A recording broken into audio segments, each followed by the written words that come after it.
2017. Ano da Palavra.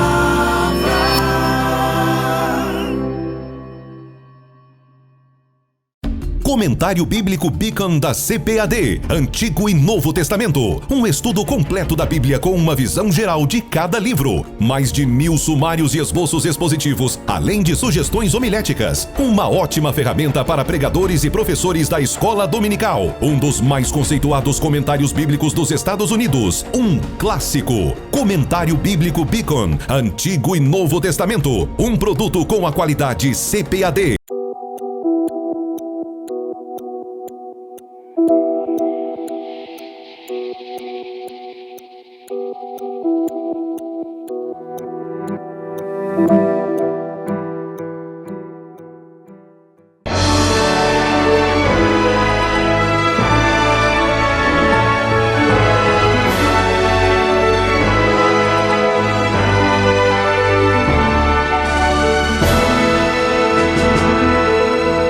Subsídios. Lições Bíblicas. Jovens. Lição 7. Política e corrupção na perspectiva cristã. A paz do Senhor, estamos aqui para mais uma videoaula de Escola Bíblica Sala de Jovens. Chegamos agora ao meio do trimestre. Nós vamos falar nesta lição sobre política e corrupção na perspectiva cristã. Como os demais assuntos que já temos trabalhado ao longo das primeiras aulas, esse é mais um assunto relevante, é um assunto contemporâneo. Nós percebemos como o assunto é importante, porque, principalmente do Brasil, nós presenciamos, tanto agora como na história do nosso país, problemas atinentes à nossa política e também as denúncias envolvendo corrupção que chegam às nossas instituições públicas. Para essa lição, nós temos como foco 3 objetivos principais. Primeiro, conscientizar-se do papel da política governamental e dos efeitos da corrupção, conhecer a base bíblica da separação entre Estado e Igreja e saber como o cristão deve lidar com a política e a corrupção. Então, é um assunto que merece a nossa participação, tá? Isso, quando eu digo participação, eu estou falando de participação política e também participação no que tange ao combate à corrupção. Isso porque nós teremos oportunidade de discutir nesta aula de que maneira o povo cristão, o povo da Bíblia, como nós somos chamados, podem contribuir para minimizar a tanta desonestidade que chegam às organizações públicas. Mas como ponto de partida, eu recomendo que você discuta com os seus alunos, principalmente o texto do dia, que está em Romanos 13:1. Esse texto não deve servir somente como o texto áureo dessa lição, mas é importante que você faça uma interpretação com seus alunos, porque esse texto bíblico vai fundamentar o relacionamento do cristão com o Estado. O que é o Estado para nós que somos crentes? Então, a partir da interpretação dessa passagem bíblica, dessa afirmação paulina em Romanos, é que nós vamos fundamentar a nossa compreensão sobre Estado, sobre política e até mesmo sobre corrupção. Diz-nos assim o texto bíblico em Romanos, capítulo 13, versículos 1 e 2. Toda alma esteja sujeita às autoridades superiores, porque não há autoridade que não venha de Deus, e as autoridades que há foram ordenadas por Deus. Por isso, quem resiste às autoridades resiste à ordenação de Deus, e os que resistem trarão sobre si mesmos a condenação. É importante dizer que essa declaração paulina, no contexto em que ela foi proferida, no contexto em que ela foi escrita, ela representava até mesmo um ato de subversão política. Isso porque Paulo aqui declara claramente que toda autoridade superior, ela foi concedida ou ela foi ordenada por Deus. Imagine Paulo dizendo algo dessa natureza num contexto em que a nação de Israel estava sob o jugo do Império Romano. Então, naquele contexto, a autoridade suprema era o imperador. E como Paulo vem dizer aqui, que toda autoridade foi constituída por Deus. Então Paulo começa a introduzir aqui para os romanos cristãos naquele contexto, dizendo o seguinte: olha, o Estado, a autoridade humana, os governadores, os reis e os imperadores, eles não possuem poder de si mesmos, eles extraem esse poder ou essa autoridade de Deus. A autoridade última que firma o Estado, naquele caso, o Estado romano, e para nós hoje qualquer Estado, essa autoridade advém de Deus. Então, Paulo vai dizer isso com muita clareza para os destinatários da sua carta, e nós extraímos hoje também uma interpretação para aplicar hoje no nosso relacionamento com o Estado. Por que que o cristão obedece às leis? Por que que nós precisamos participar da política? Nós participamos da política e obedecemos à lei que foi criada pelo Estado exatamente porque o Estado ele foi ordenado do ponto de vista de autoridade de Deus. Então, o Estado ele deve obediência ao próprio Deus. Essa é a razão pela qual, quando o cristão observa, detecta que há uma contradição entre aquilo que o Estado diz através das suas leis e aquilo que Deus diz na sua palavra, obviamente nós precisamos observar a vontade de Deus.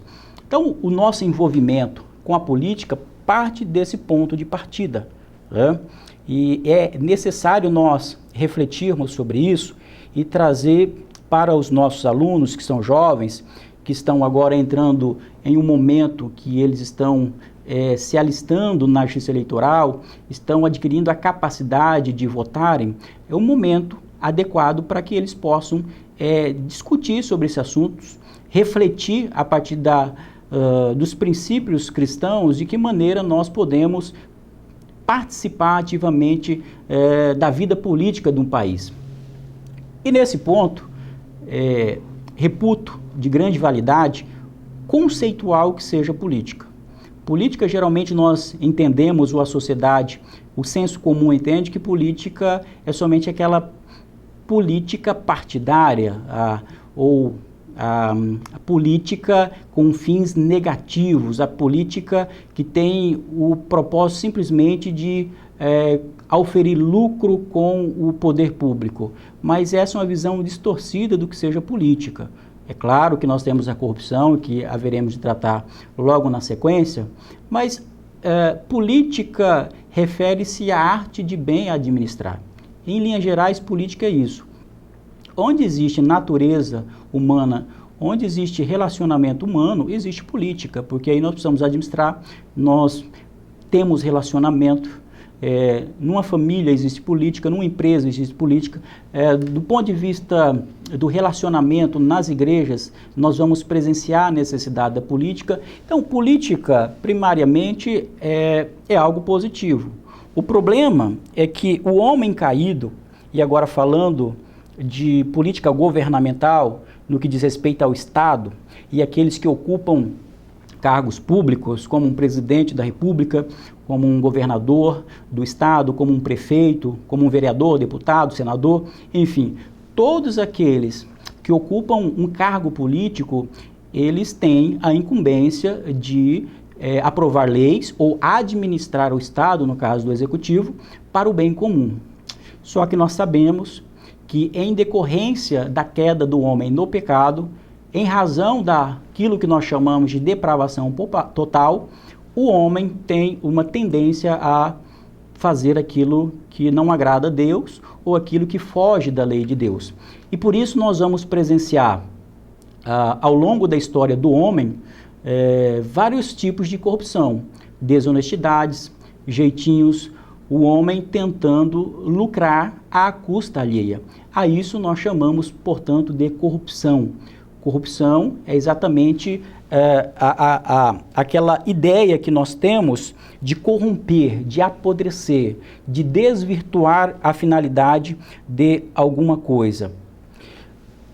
Inicialmente, nós precisamos ressaltar para a juventude que, apesar de nós termos um contexto em que a política é utilizada de forma equivocada, apesar de um contexto em que muitas pessoas estão desesperançosas em relação à política, nós, como cristãos, precisamos ter uma visão, não uma visão otimista, mas uma visão transformadora da política e de todos os demais aspectos que envolvem a sociedade. Isso porque nós temos um compromisso muito grande com a participação política. Sim, e aqui nós lembramos um conceito bíblico de dupla cidadania. O crente, nós, ainda que tenhamos uma cidadania celestial, como diz o apóstolo Paulo, ele vai nos dizer que a nossa cidade está nos céus, nós não podemos nos esquecer que também nós temos uma responsabilidade para com essa terra. Aqui nós temos a doutrina bíblica da mordomia. O que é mordomia?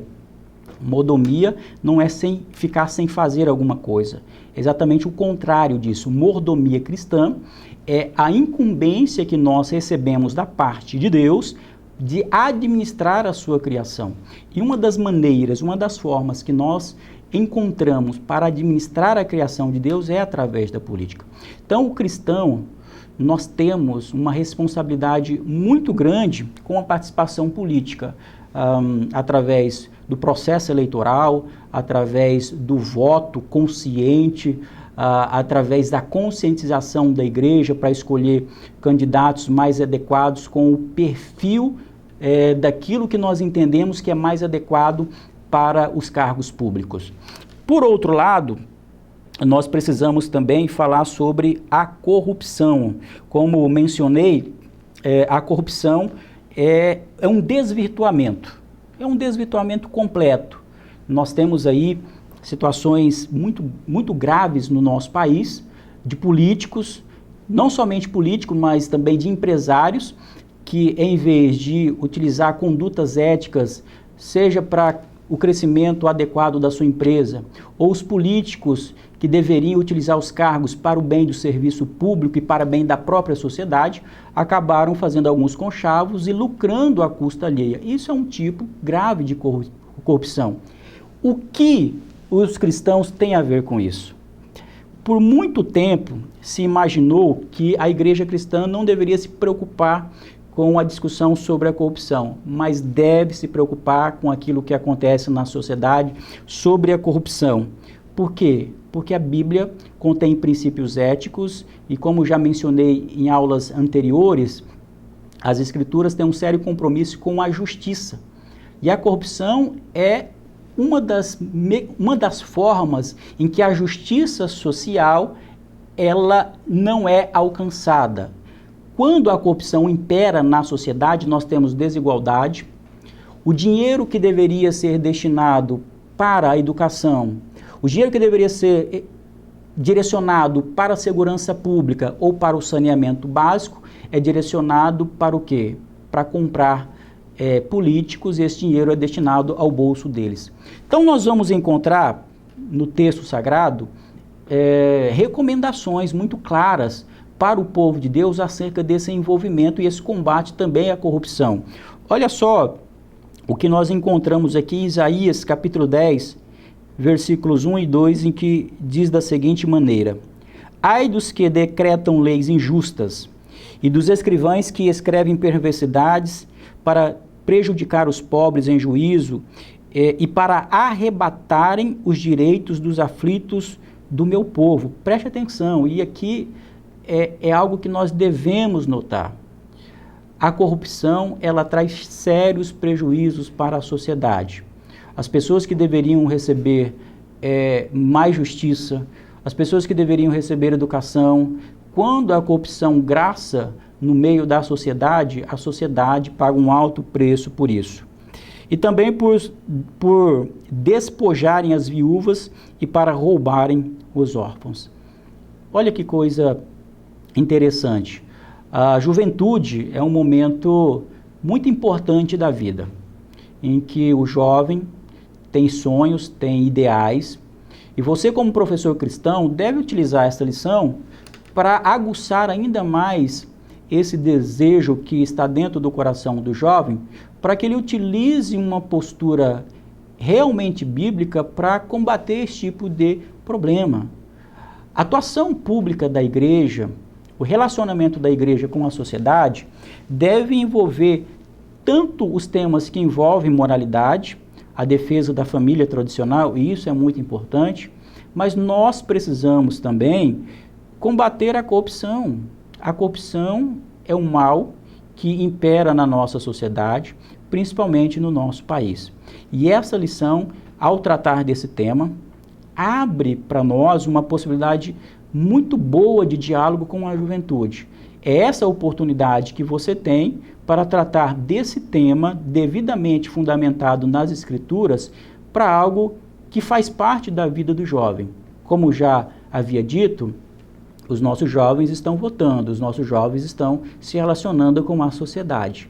E esse aspecto vai demonstrar para a nossa juventude que o pensamento cristão, que é a cosmovisão cristã, tem também algo a dizer sobre política e também sobre corrupção.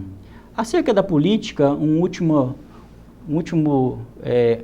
aspecto que devo mencionar diz respeito à afirmação de algumas pessoas que não são crentes e que combatem contra a participação da igreja nas questões de natureza pública, especialmente na política, dizendo que nós vivemos em um estado leigo, um estado laico. E como nós vivemos em um estado laico, os cristãos, os religiosos de uma maneira geral, não podem influenciar o destino político da nação. Mas essa é uma visão equivocada dessas pessoas.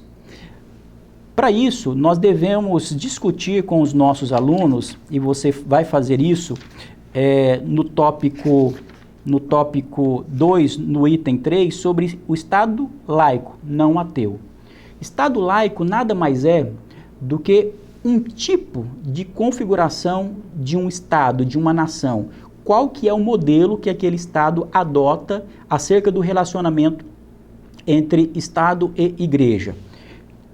Os dois principais tipos de modelos são ou o Estado ele é laico, leigo, isto é, faz-se uma separação muito clara entre o poder político e o poder da religião. E é esse o modelo que é adotado no Brasil. Existe também um modelo confessional, que o Estado adota uma religião como uma religião oficial. O Brasil já foi um Estado confessional, hoje não mais. Hoje não é mais um Estado confessional, até então adotava a religião católica como a religião oficial do Estado, do nosso país. Hoje nós vivemos, então, no Estado laico. Mas Estado laico não quer dizer Estado ateu, que busca o enfraquecimento da religião, o desaparecimento da religião ou a privatização da religião. Estado laico não é isso. É somente um regime de separação entre Estado e Igreja. E se é somente um regime de separação, a Igreja, de uma maneira geral, e os crentes em particular, têm todo o direito, têm toda a legitimidade para poderem influenciar o destino político da nação, seja votando, seja conscientizando e seja mobilizando para uma determinada causa. São essas as considerações que eu tinha a apresentar a você, professor, professora da escola dominical. Eu espero que esse assunto seja enriquecedor para a tua vida como professor, que você aplique também na tua vida, mas aplique também na vida dos seus alunos. Lembre-se, uma boa aula não visa tão somente apresentar conceitos novos para os seus alunos. Esses conceitos, eles devem sair do plano teórico e serem aplicados em práticas, através de uma vida que nós testemunhamos de Cristo na sociedade. Amém? Que Deus abençoe a tua vida, que te dê uma boa aula para a glória do nome do Senhor. Amém? E até a próxima aula.